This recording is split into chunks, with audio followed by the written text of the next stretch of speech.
जवाबदेही के लिए नेतृत्व यानी नीतीश कुमार ही करेंगे, सीएम नीतीश कुमार ही होंगे, ये भी ट्वीट बता रहा है।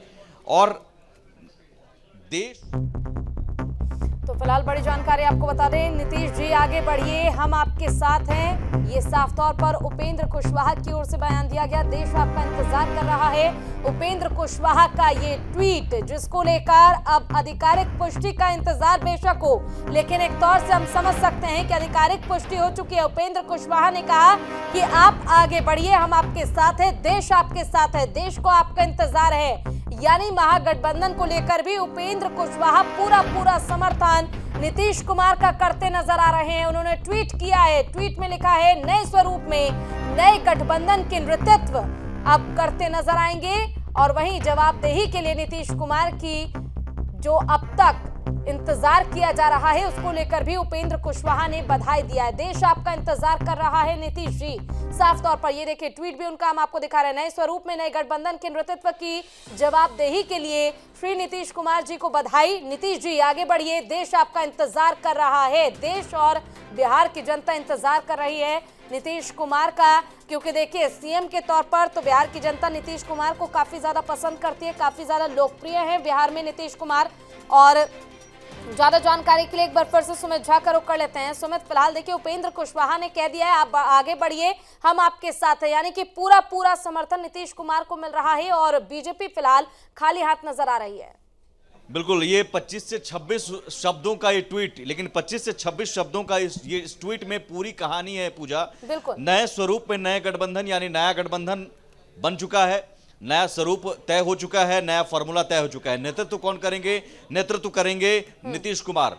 जवाबदेही नेतृत्व की नीतीश कुमार को मिली है, उपेंद्र कुशवाहा। हाँ। नीतीश जी आगे बढ़िए, देश आपका इंतजार कर रहा है। पूजा, ये लाइन भी अपने आप में बहुत अहम है। देश आपका इंतजार कर रहा है। जो मैं कह रहा हूं कि 2024 लोकसभा चुनाव, नीतीश कुमार की नजर 2024 लोकसभा चुनाव पर है। आरजेडी के साथ डील भी इसी शर्त पर हुई है कि 2024 तक आप रहिए और 2024 लोकसभा चुनाव में आप देश की राजनीति की बागडोर संभालिए, बिहार की बागडोर तेजस्वी यादव को दीजिए। और यही डील हुई है, यही समीकरण आरजेडी और जेडीयू के बीच तय हुआ है। फिलहाल जरूर तेजस्वी यादव डिप्टी सीएम रहेंगे, लेकिन आने वाले दिनों में नीतीश कुमार तेजस्वी यादव को सत्ता सौंपकर देश की राजनीति करने जाएंगे, केंद्र की राजनीति करने जाएंगे। ये ट्वीट पूरी कहानी जो हम अब तक कहते रहे, वो पूरी कहानी खुद उपेंद्र कुशवाहा के ट्वीट से साफ हो चुका है। एक तरह से आधिकारिक पुष्टि आप कह सकते हैं कि नया गठबंधन बन रहा है। अब ये बनेगा कैसे?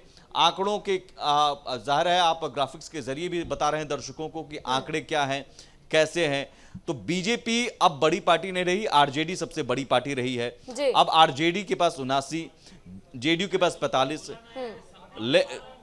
लेफ्ट बाहर से सपोर्ट करेगा, कांग्रेस के पास 19, तो आंकड़ा 122 आराम से इस महागठबंधन 2.0 आप इसे कह सकते हैं ना। महागठबंधन 1 सक्सेसफुल नहीं रहा।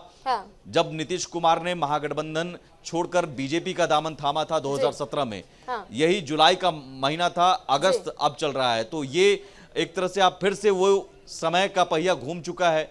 उस वक्त आरजेडी से दुश्मनी, बीजेपी से दोस्ती, अब बीजेपी से दुश्मनी, फिर से आरजेडी से दोस्ती।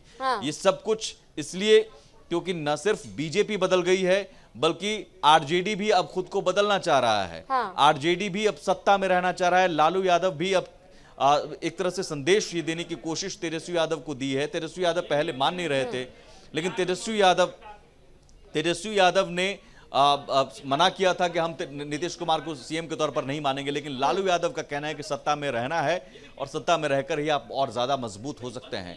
अगर सत्ता में रहते हैं तो आरजेडी का कुनबा बिखरने का कई बार डर था, अगर सत्ता में रहते हैं तो वो कुनबा एकजुट रहेगा। तेजस्वी यादव के नेतृत्व में वो कुनबा एकजुट रहेगा। आरजेडी में कोई बिखराव नहीं हो सकता है, जो बिखराव की डर था। इसलिए जरूरी था कि सत्ता में रहे, भले ही आप डिप्टी सीएम कुछ देर रहे, लेकिन अपनी शर्तों पर इस बार